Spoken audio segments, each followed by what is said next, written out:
혹시 회사 다니면서 이런 생각 해보신 적 없습니까?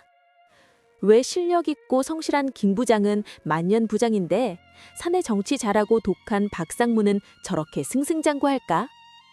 우리는 어릴 때부터 귀에 못이 박히도록 듣습니다. 착하게 살아라, 정직해라, 남을 배려해라. 하지만 막상 사회라는 정글에 나와보니 현실은 어떻던가요? 착한 사람은 호구 잡혀 이용만 당하고 정직한 사람은 교활한 사람에게 뒤통수를 맞기 일쑤입니다. 지금으로부터 500년 전, 이 불편하고 끔찍한 진실을 세상에 적나라하게 까발린 남자가 있습니다. 그는 단호하게 말했습니다. 모든 일에 착한 사람이 되려고 하는 자는 착하지 않은 수많은 사람 틈에서 반드시 파멸할 것이다. 세상은 그를 악마의 교사라고 손가락질했지만 오늘날 전 세계 리더들은 밤마다 몰래 그의 책을 읽습니다. 역사상 가장 위험한 책, 군주론의 저자, 니콜로 마키아벨리. 오늘 인물사전 미네르바에서는 그가 남긴 지옥 같은 세상에서 나를 지키는 법에 대해 이야기해보려 합니다. 당신은 착한 사람입니까? 아니면 살아남는 사람입니까? 흔히 마키아벨리라고 하면 권모술수에 능한 귀족이나 음흉한 정치가를 떠올리곤 합니다. 하지만 사실 그는 지금 이 영상을 보고 계신 여러분과 별반 다를 게 없는 치열한 생기형 직장인이었습니다. 그는 15세기 피렌체 공화국에서 고위 공무원으로 일했습니다. 무려 14년 동안이나 외교관으로 활약하며 나랏 일을 도맡아 했죠. 하지만 어느 날 피렌체의 정권이 그 유명한 메디치 가문으로 넘어가면서 그의 인생은 박살이 납니다. 하루아침에 해고당한 것도 모자라 반역음모를 꾸몄다는 누명까지 씁니다. 그는 감옥에 갇혀 스트라파도라는 끔찍한 고문을 당합니다. 양손을 뒤로 묶어 천장에 매달았다가 바닥으로 떨어뜨리는 고문이었죠. 어깨가 탈골되는 고통 속에서도 그는 끝까지 버텼습니다. 결국 혐의 없음으로 풀려났지만 그에게 남은 건 아무것도 없었습니다. 재산은 압수당했고 명예는 바닥에 떨어졌으며 피렌체 외곽의 작은 시골집으로 쫓겨났습니다.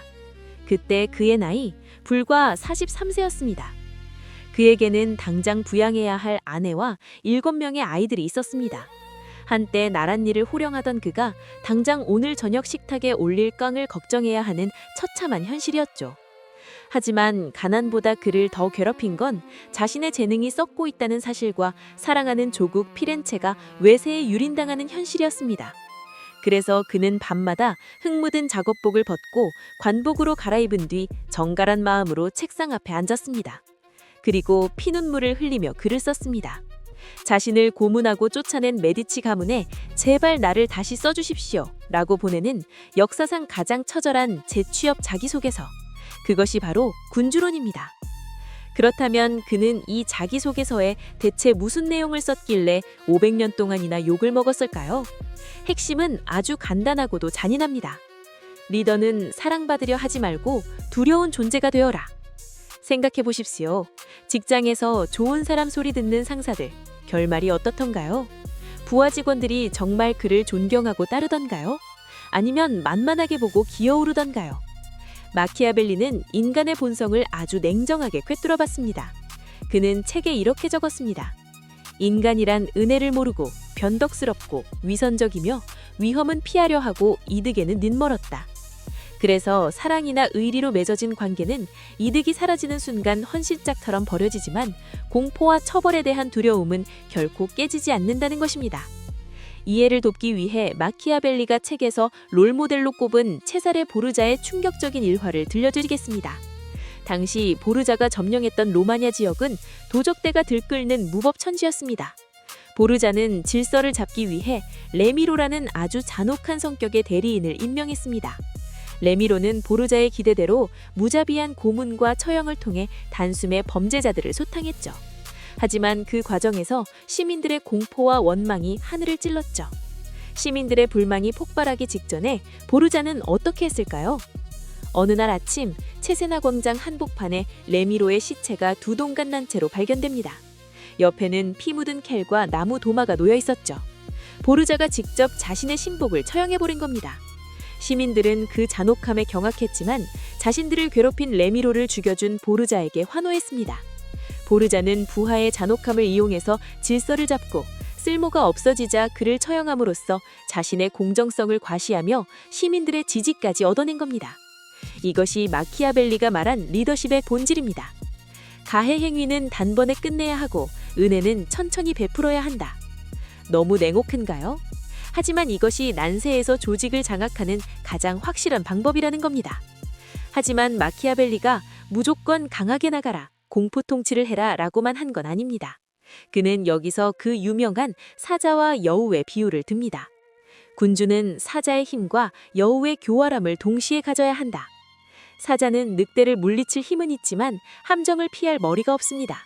반대로 여우는 함정을 알아챌 머리는 있지만 늑대를 이길 힘이 없죠. 세상에는 함정을 파놓고 기다리는 사기꾼들이 득실거립니다. 여기서 나는 정직한 사람이니까 정직하게 승부하겠다고 고집하는 건 늑대 앞에서 나 잡아잡수시오 하는 것과 같습니다. 그리고 여기서 중요한 개념이 하나 더 등장합니다. 바로 운명, 즉 포르투나입니다. 마키아벨리는 우리의 인생이 50%의 운명과 50%의 역량으로 결정된다고 봤습니다.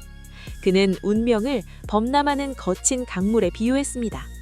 평화로울 때는 아무 문제 없지만 비가 쏟아져 강물이 넘치면 집과 나무를 모두 쓸어버리죠. 인간이 홍수 자체를 막을 수는 없습니다. 하지만 현명한 사람은 날씨가 맑을 때 미리 둑을 쌓고 수로를 팝니다. 그러면 비가 와도 피해를 최소화할 수 있죠. 우리 인생도 마찬가지 아닙니까? 잘 나갈 때 자만하지 않고 언제 닥칠지 모르는 위기를 대비하는 태도, 운명에 굴복하지 않고 끝까지 저항하며 준비하는 힘. 마키아벨리는 이것을 남자의 진정한 역량, 즉 비르투라고 불렀습니다. 많은 사람이 마키아벨리를 목적을 위해서라면 살인도 마다하지 말라는 악마라고 비난합니다. 하지만 그가 정말 원했던 목적은 개인의 부비영화가 아니었습니다.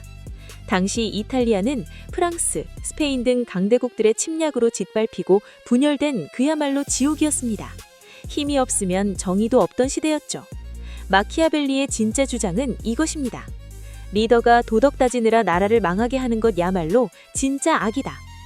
욕먹기 싫어서 결정을 미루는 상사, 착한 척하느라 구조조정을 못해서 결국 회사를 부도내는 사장. 마키아벨리의 눈에 이들은 착한 사람이 아니라 자기 평판만 생각하는 무책임한 거뱅이일 뿐입니다. 내 손에 피를 묻혀서라도 내 가족과 내 조직을 지켜내는 것. 욕은 내가 먹고 과실은 조직에게 돌리는 것.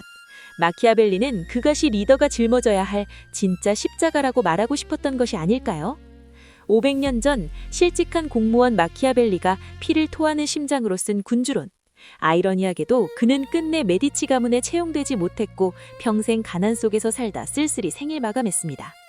하지만 그의 책은 살아남아 지금도 치열한 경쟁 사회를 살아가는 우리에게 묵직한 질문을 던집니다. 당신은 모두에게 사랑받는 패배자로 남고 싶은가? 아니면 두려움의 대상이 되더라도 승리자가 되고 싶은가? 여러분의 생각은 어떠십니까? 마키아벨리는 타락한 악마일까요? 아니면 우리 시대에 꼭 필요한 현실적인 스승일까요? 지금까지 인물사전 미네르바였습니다. 오늘 이야기가 흥미로우셨다면 구독과 좋아요 부탁드립니다.